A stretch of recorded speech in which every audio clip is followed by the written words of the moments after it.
like there are things with my family that over the years that I've missed. And like there's not a lot of things that I feel really sad like about not being in the States. Like I don't miss the food. I don't like, there's not like things like some of the conveniences or that's not what I've missed. Like it's things with my nephew or my sister or my brother or my parents. Like those are the things that when I think about like what it's cost, to be far, like those are the things that I feel my yes is costly to the people around me too.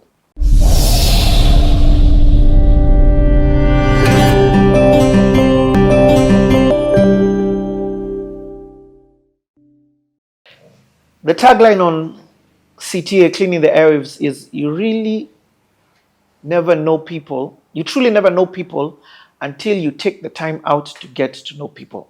We are here seated speaking to Juli and getting to understand her.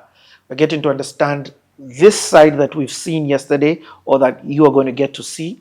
And we're getting to understand the history of where that started from.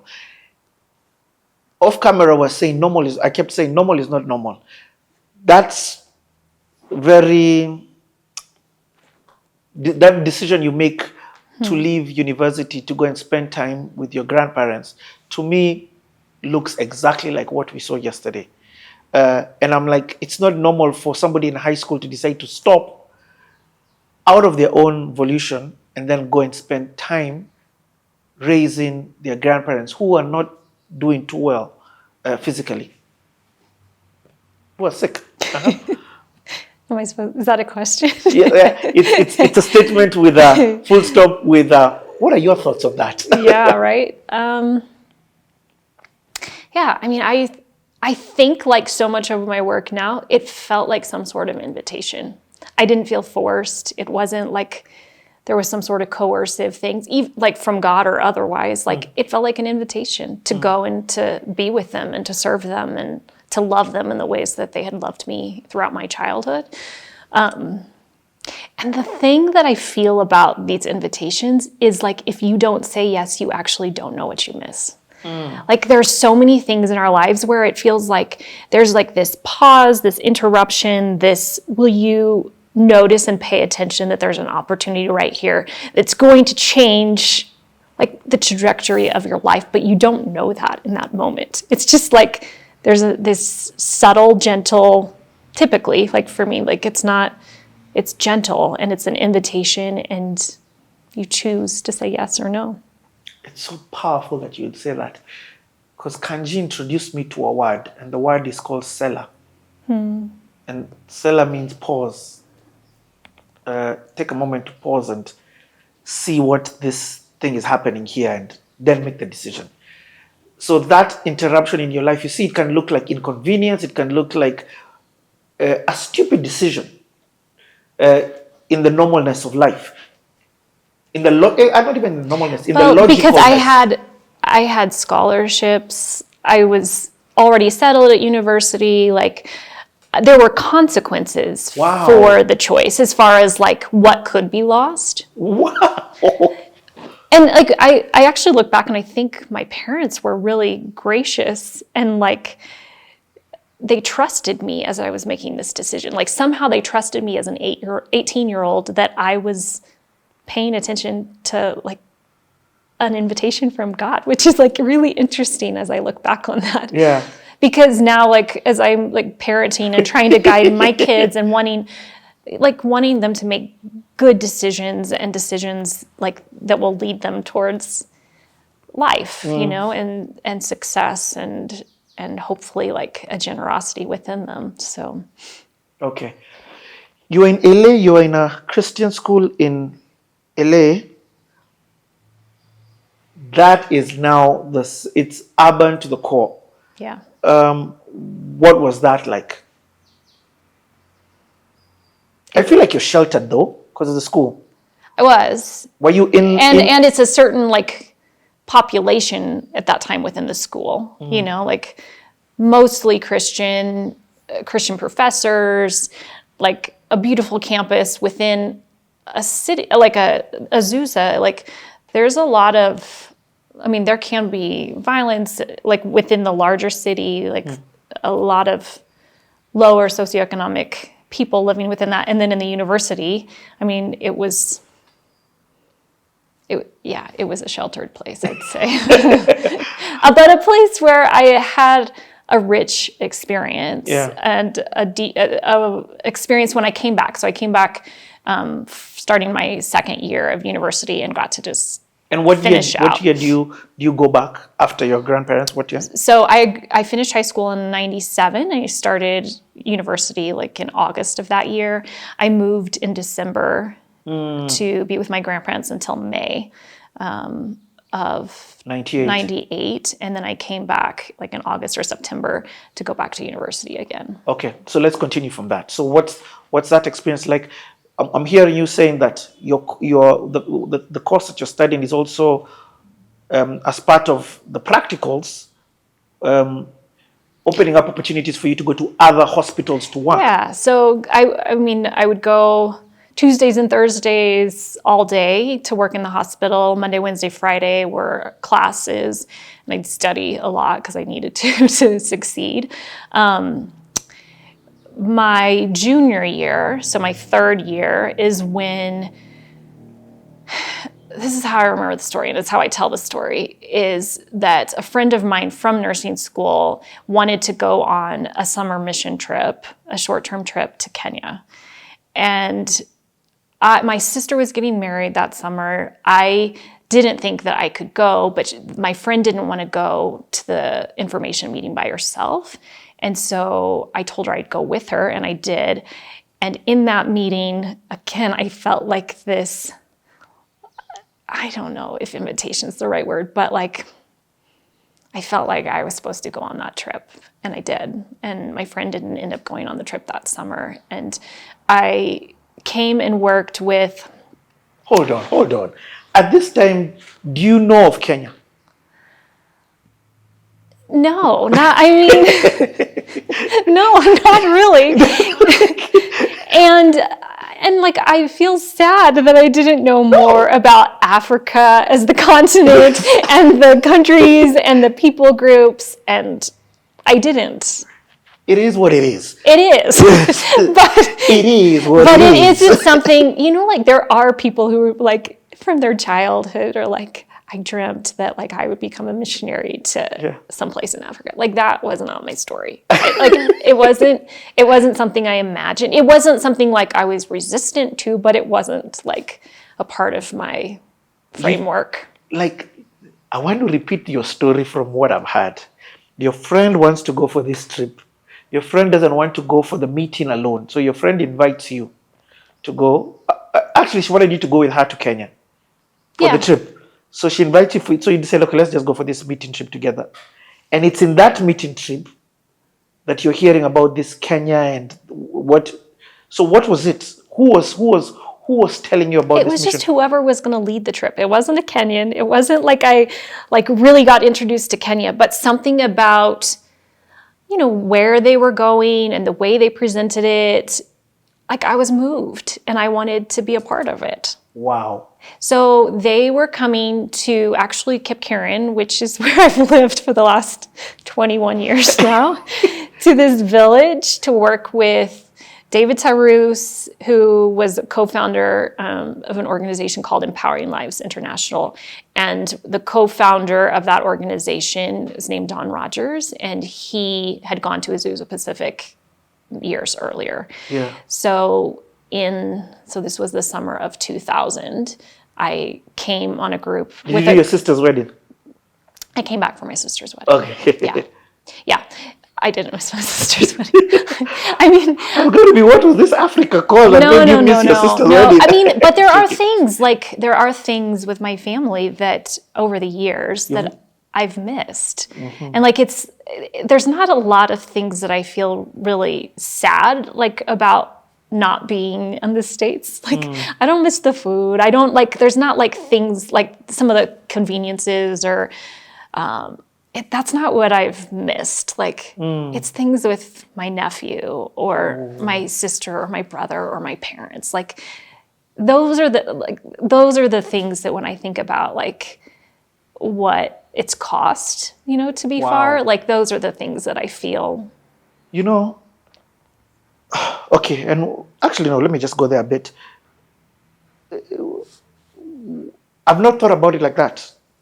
That this was also, it's this time that you've been here, which you feel is a God instruction, God-led calling.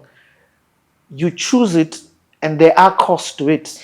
And it's costly to them as well as to me. Like that is what several years in, which I felt a lot more than I understood early on, is like my yes is costly to the people around me too. Oh my, it's costly to your parents. They don't Yeah. get to see you every day. And you're making this decision, this year was 1998. 2000 is when I sorry. first came to Kenya. So I came. So, okay, no, wait, not even just you came. Okay, you decide you're coming. Yeah. So, but it's a trip. It's a mission trip. Not in your mind, of course. Yeah, You don't I'm think coming for a month. Yeah. I'm gonna experience. I'm gonna meet other people. I'm gonna encounter God. I'm gonna hopefully be helpful in some way. Yeah, and of course, you also bring in your skill set as a nurse. Yeah. And I was the only nursing student on that team, so I just finished my third year of nursing school. How many people were you? There were 13. Wow. And when you're a young adult, you feel like you're older and more mature than you are. You look back and you're like, oh gosh, I'm not sure we were the right people to do this. And that's not actually to put down young people. I'm not putting down young people. I just look back and remember some of the things that at the maturity level that I could understand things and where years and experience have taught me oh gosh, thank you for grace, because that was not always the best, That's funny. So, what preparation do you do to come? Do you now start educating yourself on Kenya? Yeah. Are you a bit scared? Yeah, but I feel like this is where, in short-term teams where, I think there is rightfully some critique of you're being taught by people who are also not from Kenya. So their understanding is it's Limited. It's limited. And it's through a certain lens. And if you come with a team, you see through the lens of the team versus necessarily on the ground, just your own experience and you're encountering with the people on the ground. Oh, Julie, that's so powerful. I didn't even think of that. So what would you say to somebody right now and granted there's the internet and there's a whole lot more accessibility of information. And I think there's over the last 25 years, I feel like there's been room for more critique and to say, okay, this right here is probably not positive. The intention might be good, but the impact is not. So I think that thankfully, I'm good friends with Christian Mungai, who leads people on trips all the time. But his global perspective, his understanding, the way that he guides people and helps them as they come into spaces, there's a lot more sensitivity and again, it's not us versus them. It's beginning to come in and realize that we are all made in God's image, that we are all created to know and love God, and that to be humble and to learn and to listen. I think that's some of the things that I just understand differently now than I did then. You are shedding off. This helped you shed off your other's perspective. I think my Kenyan friends, after my first trip to Kenya, is what did that.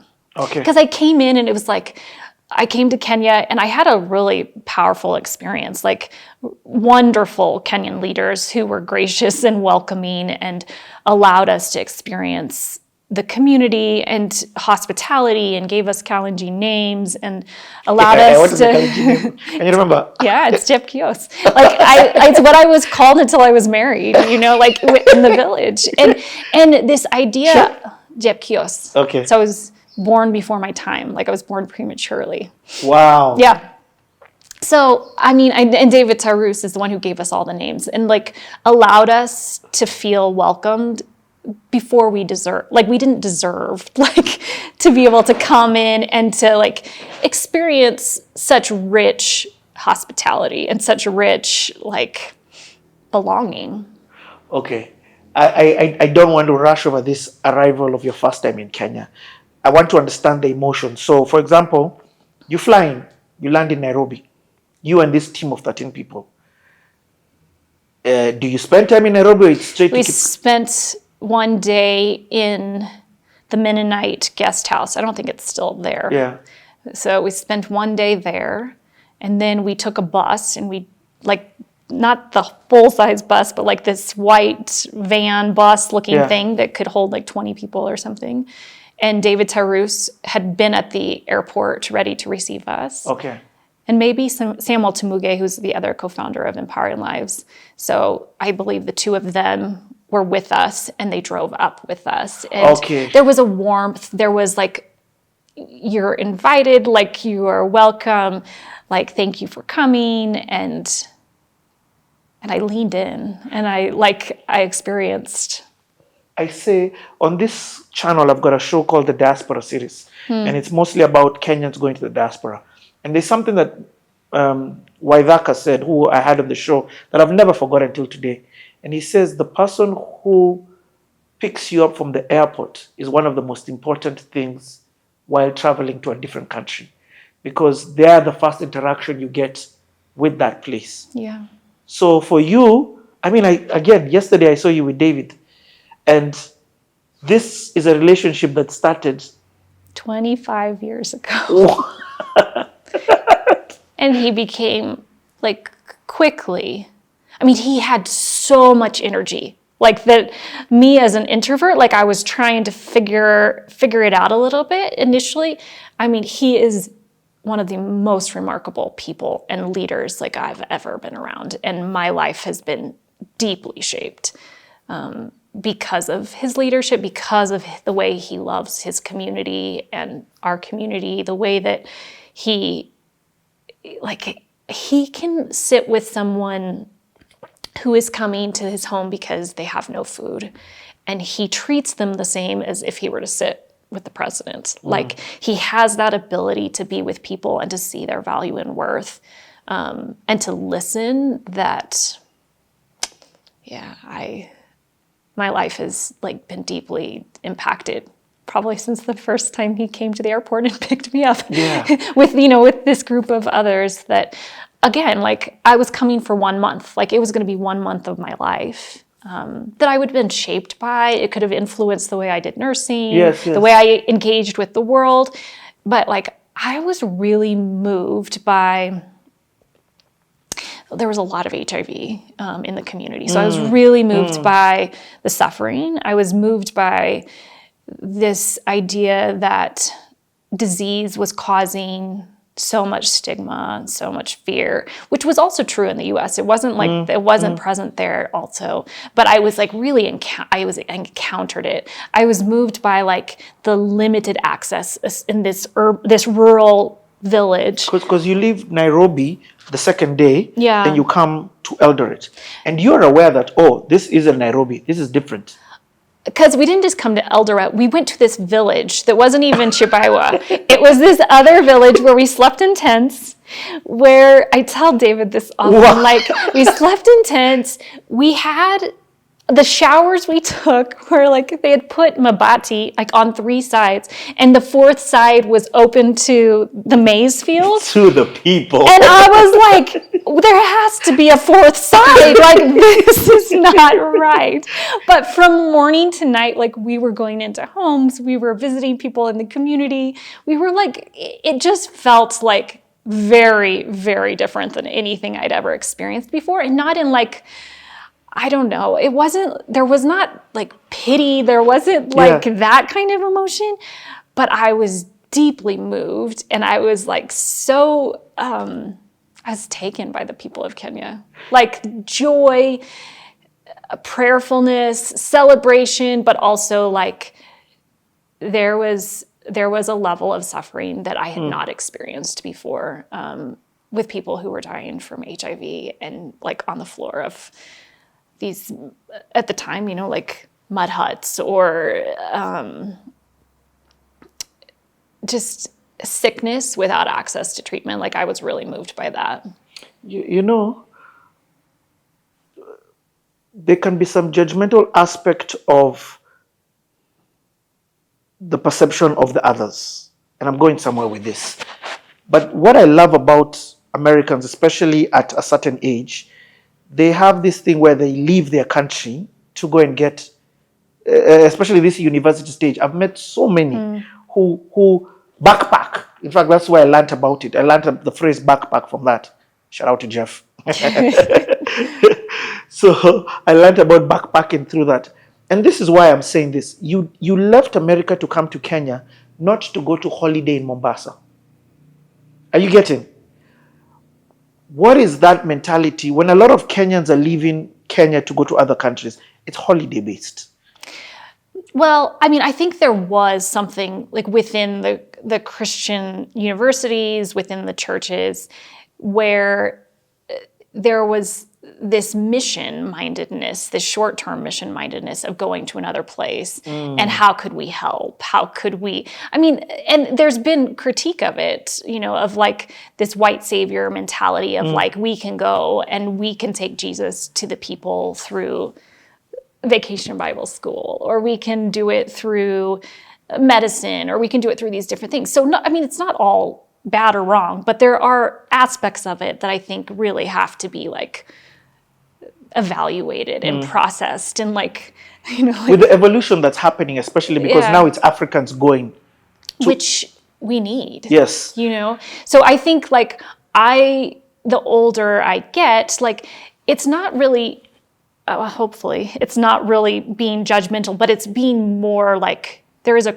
criticalness. I don't know if that's a word. There's there is something that I feel like we need to be asking the right questions. We need to make sure like that if we're sending a team, that there is something ongoing on the ground that like you can come and participate. So like for Living Room, like we invite people to come from Kenya, beyond, like if Nairobi wants to come and visit, like there's opportunity for that, but we're not creating something for people to come and do. Like I feel like if there's a large team, it feels like a circus is coming through. So it's like, no, you can come, you can help fold laundry, you can help wash dishes, you can cut tomatoes, you can stand alongside of our team and support what we're already doing, but we're going to do it whether you're here or not. So I feel like that is like kind of what, like we've evolved into a place of like, this is Kenyan led, this is Kenyan run, which I recognize like, I wasn't born in Kenya, but like 20 years in, like this is how like I value it and want like not to think that if someone comes from the outside, you know, from anywhere in the world, like that they're bringing something more valuable than what's already taking place. The support is so valuable and appreciated. Like if people come in with humility and they're willing to really listen and learn and not think that in a day or two, like they have the solutions for what's going on. I mean, they can be helpful for sure. Like we've experienced that, but there is more of partnership, like yes, collaboration. And partnership where it's not an uneven of like savior mentality. Well, right, because there are times where someone might offer like, we would like to give towards this, and we have to say, like, if you're willing to give towards something that we're already doing, then that would be helpful, but we're not going to change what we're doing for money. Oh, okay. Or that sort of thing. It's like we just don't, like, that's not what is needed. So, like, making sure that we're making decisions, like, more in line with partnership and keeping it, like, that's, you know, yeah. I get it. I understand what it is that you're saying. That there's solutions already on the ground. There's a way that things are on the ground that is working. And there's leaders on the ground who hold the vision and who can lead well. And if anything, like come because there's things you can learn. There's things like that maybe from your expertise that we also like you can come and share with us. That would be really helpful. But that. No, that's wonderful. You've explained to somebody today, have it be Kenya to the world, or have it be the world to Kenya, or Africa. And what I'm trying to say is you have explained the posture with which you need to go. And that's what I think That's what I think you're talking about, the evolution of what has happened in your life through the experience. And maybe like part of what I'm also saying is that I grew up as a Christian with an American lens in an American church. And that was my lived experience. But I'm no longer just someone who's like, I've lived in Kenya for almost like close, it's going to be as long as I lived in the States. Yeah. And so the lens through which I now look through from the church, from like how I see and experience God is no longer that same lens. You're not Juli, you're Chep who?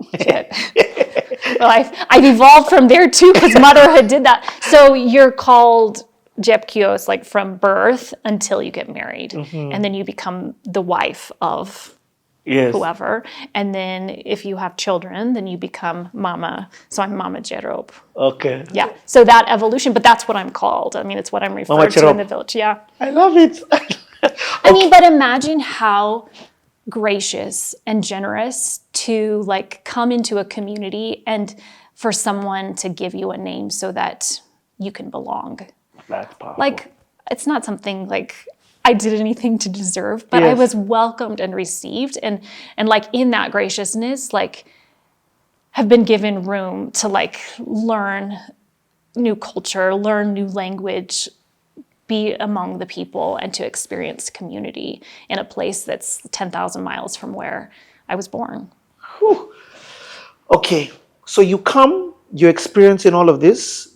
I love the fact that maybe not love, but the fact that you brought in the pandemic that was happening through AIDS. I mean, the situation because of the HIV and AIDS was on the ground, and this is before. In terms of Kenya was probably behind in terms of getting the medication and things like that. Yeah, so there was at that time, like in my experience, in the villages in this region, there was not access to testing or treatment. And so it was people who would get sick and then get sicker and then they would die. And so there was so much fear. There was some unknowns. There was stigma for sure. And I just got to be a witness to it. Like it wasn't something that I could fix or, like that wasn't really, but I encountered it. And one of the things that I often say is that we're not responsible for things that we don't know, but with knowledge comes responsibility. And not that I understood what that might mean, but I just felt like I got to sit alongside of people who were sick, who were suffering, and to experience like in other parts of the world, there were medications that were coming. It was no longer, HIV was no longer this death sentence in other parts of the world. And one of the things I believe deeply is that geography should not determine whether someone can live from a disease or not. Like if medication is available somewhere, like I have to believe that in God's heart, it should be available to everyone throughout the world. And I don't know, maybe I just believe that like there's not, even though we've like made these divisions in the world of, like a long time ago, or some people still would say like a first world, a second world, or a third world, but they're not different worlds. It's the world and God loves the world. And with that, like as I've grown in like holding that posture and like understanding that, like wanting there to be more equity, wanting there to be more access, wanting there to be more affordability, wanting there to be more justice in the way that healthcare is run, in the way that I think that global health is explored and discussed and presented and learned. So I like it. I love the fact that you intertwine your faith with your life. I don't feel there's any way to separate it. Yeah. Like my faith is not to go to church on Sunday, like hopefully I make it to church on Sunday, but the truth is it's these other 10,000 minutes of our week, like that I feel like we are invited to like pay attention to what God is doing within and around us, and to respond. And so often it does feel like it's mundane, but I think those things are like so often like hidden opportunities for God to meet us, for God to use us. And if we don't say yes, like we don't know. During this time, was there the first time you came to Kenya? Is there a pivotal moment for you that you feel was or did the whole thing just be a build-up? Or what was then the posture? There was it was a rich experience. It was a rich experience with friends and with the community, and David Tarus and Samuel Tamuge and Don Rogers, these three co-founders, they really cared about the community. I got to just experience hospitality. I got to experience kind of what you were describing yesterday, is this tension of joy and suffering all at once, and like how it just kind of undid me in a way that I was trying to process and understand from I was 21. But and also there were women who were delivering babies and they were doing it at home, which still happens some now. But like, so the midwives, like I was coming and helping these moms alongside the midwives, and just like, that was like a crazy experience. So now like it's 25 years later, like I've witnessed these babies become adults. Into adults. They're adults now, right? Yeah. So there's that. But I went back. So I went back to finish my last year at Azusa Pacific. And so I'd had this experience and was really like taken by it and trying to process it. And my last semester of my senior year, I was assigned to work at the AIDS Service Center in Los Angeles. And I got to experience HIV on the US side, which I also had not experienced previously. And I think the culmination of just coming back from Kenya and learning so much more of the numbers of what was happening with HIV, the lack of access to treatment. At that time, there was this Times article that was coming out that was just talking about South Africa and how, they were making choices of whether to give. They now had nevirapine where they could give the babies when they were born to prevent mother-to-child transmission. And they were making choices whether to give it or not, because there were so many orphans that they just felt like maybe like it's better if they just die. What? So that we don't have more orphans. Like those were the things that were like breaking my heart and like moving me deeply, and thinking about like I knew like this is not something that I was gonna fix, but like could I somehow be a part? Could I like allow like the brokenness that I feel in my heart because of what's going on in the world, in LA, in Kenya, like, is there room for me to be a part in some way? So I finished school and I actually started working in HIV care in Los Angeles at a hospital in Beverly Hills for 3 years. Wow. Yeah, so it's the hospital is like known as the hospital for the stars. So it's called Cedars-Sinai. It was really this beautiful hospital where I got to learn alongside of these incredible nurses who had been doing AIDS work for many years. And, I was this young girl who just finished school at a Christian school, and now I'm going into AIDS work in LA, and they welcomed me. They let me like learn alongside of them, and all of my like naivety, or like it was an incredible experience. But the whole time that I worked there, I wanted to come back to Kenya. For real? Yeah. So after a year, I said, okay, if I'm gonna go back to Kenya, then let me become a nurse practitioner, let me do my master's, let me like learn more so that whatever I learn, I can be more helpful, hopefully. So I continued to work nights. I was hanging out with our Kenyan friends like throughout this time. So now at this time, have you met? Yeah, I knew all the Milele guys. When did you meet Milele? So I met Kanji and Maura, we called him Harry. I met them both in 2001. And then that's after you've come back from Kenya. Kenya. So they had to listen to me talk about like I thought everyone should know Kip Karen or the village of Shibaiwa should just be known. And they're like, we don't know where that is. And and they were so like, they were so good to me in that they just made it like we don't even know where that is, you know, they didn't help me there's we're from Nairobi, this is what we know, you can keep going to your village, but we don't really want to go there. It was fine, you know. So I was friends with them, and then I met Christian and Kaima, and so I was working nights at the hospital. I was going to school during the day, and then I finished. Were you doing music together? Anything musical together?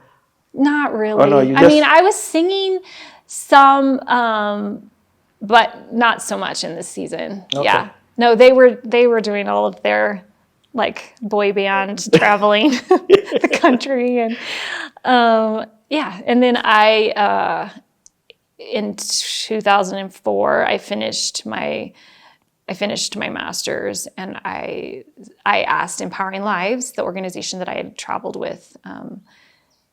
I had done short-term trips in 2000, 2001, 2002. Short-term to where? Kenya? To the same place. I always came back. So wait. Hey! I'm not trying to skip over, but this is a long story. Yeah, it is. That's what CTA is. CTA is long. But it's everything's connected. So over the 2000, from the first time you came, you made it a habit to keep coming back every year. I did. For a month, I came. And you'd straight to Kip Karen, same place. It's all I knew. It's all you knew. I mean, around Eldoret, but yes, Kip Karen was the place I kept coming back to. And now you started, of course, still offering your nursing services. Yeah.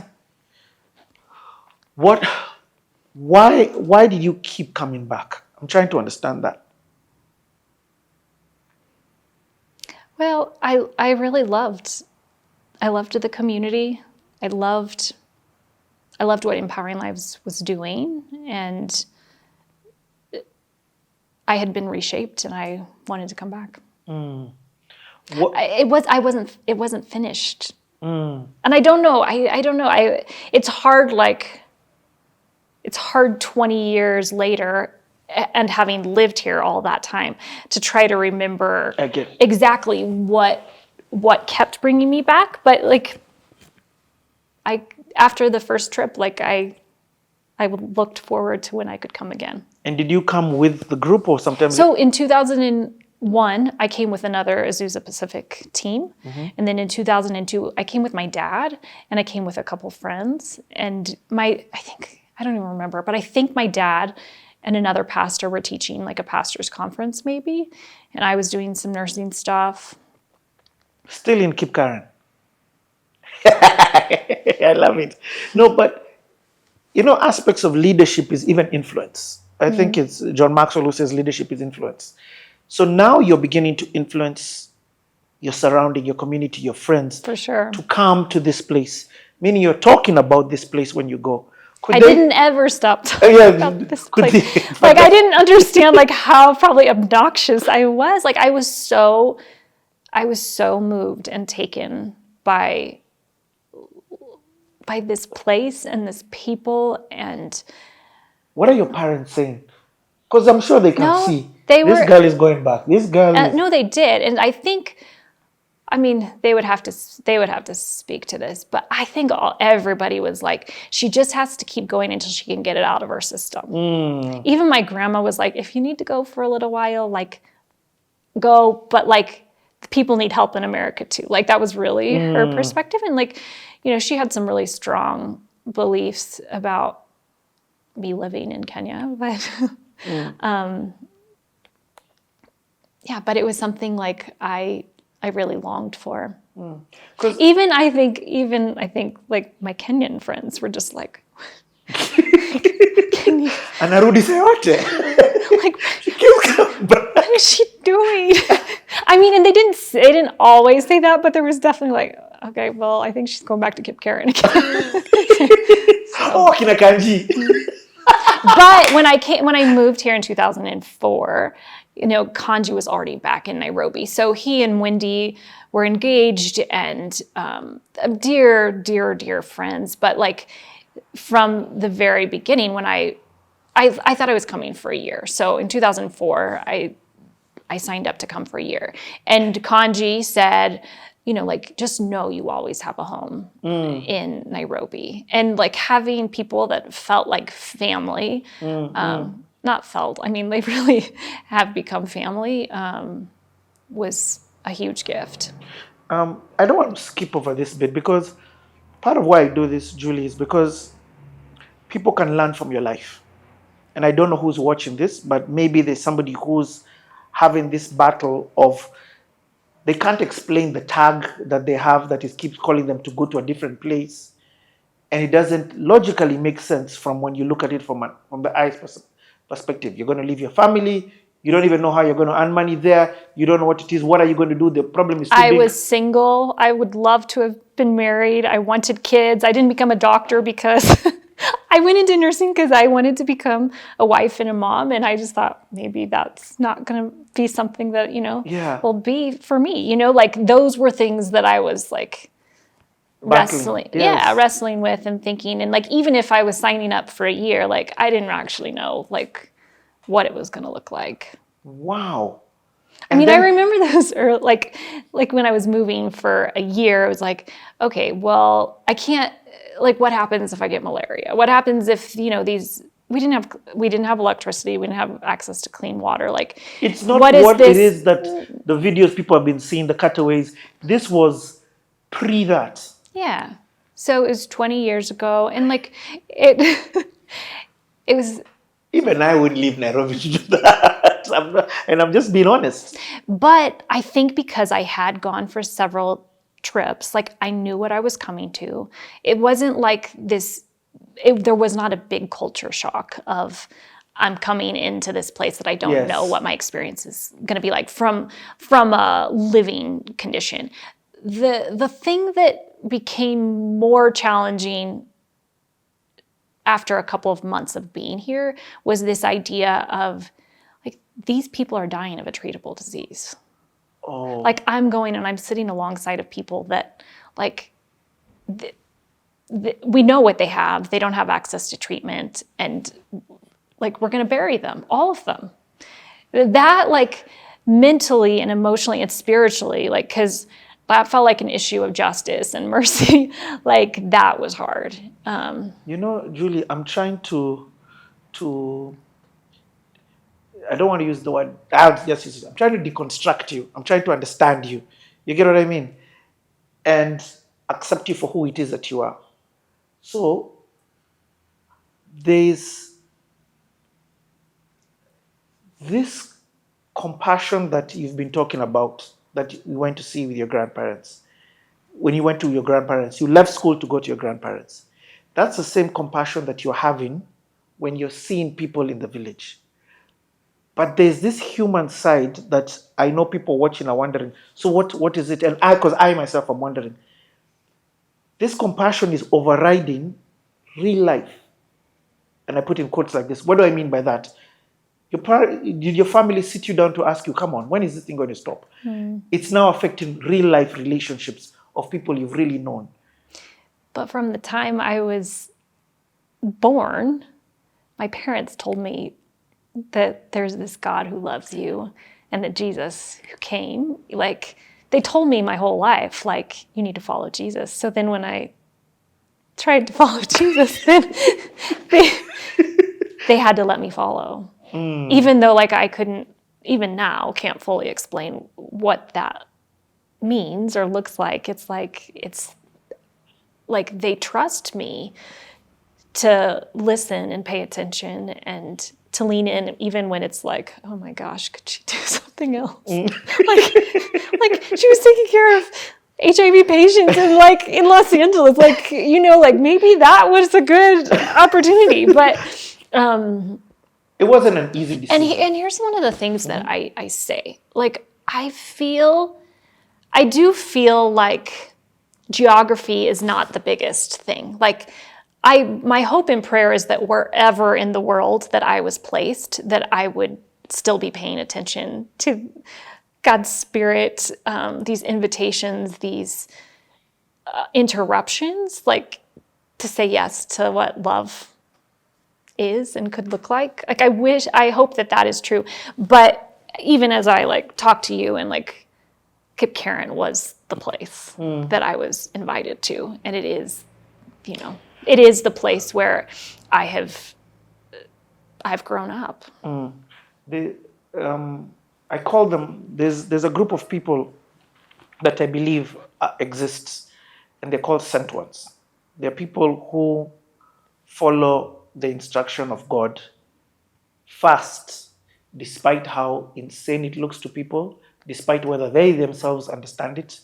It's like Abraham, you know, being told to go and do this.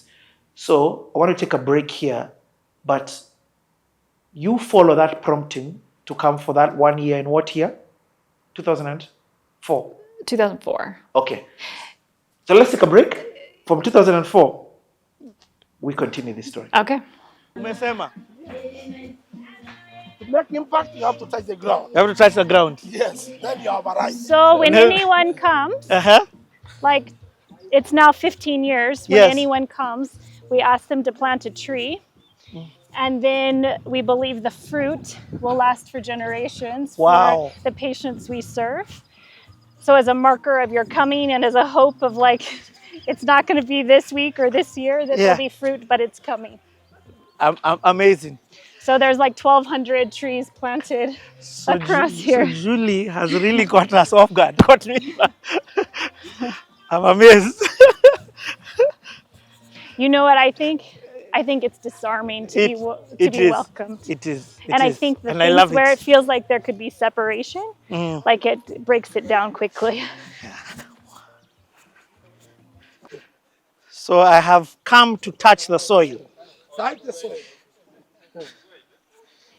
It's part of honoring you as a person, that you're a part of this land now. Yeah. Wow.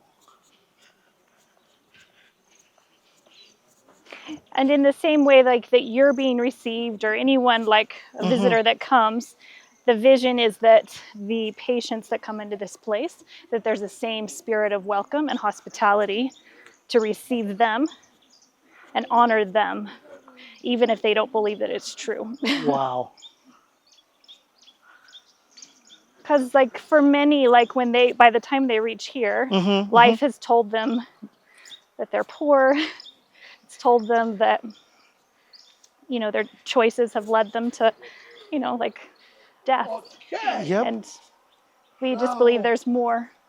Joshua, I want you to be here with Richard. Richard, you can stand there. On The this other side. sawa. Because we want you Joshua, down. wewe ndio my boss. Niende wapi? So you say, Hapa. hapa anapotapikia magoti kitu. Hapa. Au nipige magoti? Ngoja kwanza tupatie wewe embassy yako. The last time I planted a tree was very many years ago. Today is your day. Sasa wewe vile utafanya hapo kuja tu. So this is That's apple tree. an apple tree. Yes. And we will come and eat the apples here. Yes. We will come and eat the fruits. We will see the fruits. Karibu. We will see the fruits of the tree that has been planted. So thank you so much for this honor. And I gladly lay this in. Simama sasa, tolia hiyo box hiyo chini ili apate nafasi ya kufanya ukulima. Nimerudishwa tume eat for 4 days. Acha ni Weka tu. yake tu. Down. Tuone watu wa Nairobi wanafanya nini. Ai. Watu wa digital hawajui analog ways. You can plan in a digital tree. Aya hapo tena. Very asante sana. Thank you. Haya, asante. Tume maji Asante ndio hiyo. sana. Chochote ambao unapanda lazima umwagilie Maji. Yes. Water is na life. kama umemwagilia maji lazima urudi upalilie. Aendelea. Asante sana. Na msikule hii bila mimi. Hadi Msikule hii bila mimi. tutaita wewe. Utakuja lonja alafu tuoneshe vile nakulu. More? What's our more. timeline before this will produce fruit? That is about 18 months. Okay, Oh, 18 months. that gives you a timeline. That's sooner than I thought. 18 months tutakuwa hapa. So we'll put a plaque here. We need to know, do you want it to say your name or cleaning the airways? No. Cleaning the airwaves. Then it will say Yes, cleaning the airways. I am. Cleaning the It because it's not just me who's come. I am filming this so that I bring everybody who's watching this from across the world Yes. the tree that they know that they've planted. Yes, I just represent them. Okay. Yes. Asante sana. Thank you. Saidia nani? Haya nawisha sasa. Okay, Pastor Peter, can you bless the tree of Sure. yes. Cleaning Yes, where The airwaves. I'm a CTA. CTA. Yeah, CTA. Baba, wewe ni Mungu. Tunajua ya kwamba ulipoumba mbingu pamoja na nchi, kuna shamba la bustani, shamba la Edeni uliotenga hapa duniani. Na shamba ile Jehova Mungu wetu ulikuwa umeitakaza na matunda aina nyingi Jehova. Mungu ilikuwa ni makusudi njema for the children of Israel and especially our first parents, the Adam and Eve, just to enjoy in that garden. And here at Kimbilio Living Room, we know that this place has been designated just to plant the trees, different trees, but especially the fruit. And Father, today I know the clear the airway team representative has been here just even to come and even plant this tree, to come and even witness what we are doing in this place about the lives of the people that are really transforming towards hope. We want to thank you, Father, and especially for this tree, this fruit tree. We want to pray that Mungu wetu endelea kuinawirisha, iweze kumea, itoe matunda, ambaye katika matunda hayo afya itaimarika katika jina la Yesu Kristo. Na kikundi hichi cha Clean the Airway, Mungu tunaombea kwamba inapofikia dunia mzima, Baba, mapenzi yako mema yatendeke. Sante kwa sababu ya kiongozi Richard pamoja na kikundi chake, afya njema iweze kuwatosha. Kwa wakati huu tunajua ya kwamba mti huu ya matunda inaenda kumea na hata kutoa matunda yaliyo mema yafaayo afya yetu, na ni Mungu wetu najua kwamba utatutendea kulingana na mapenzi yako. Ni kwa Yesu Kristo tunaomba tukiamini. Amen. Amen. Now for our staff, now you know, cleaning airwaves, ika hapa.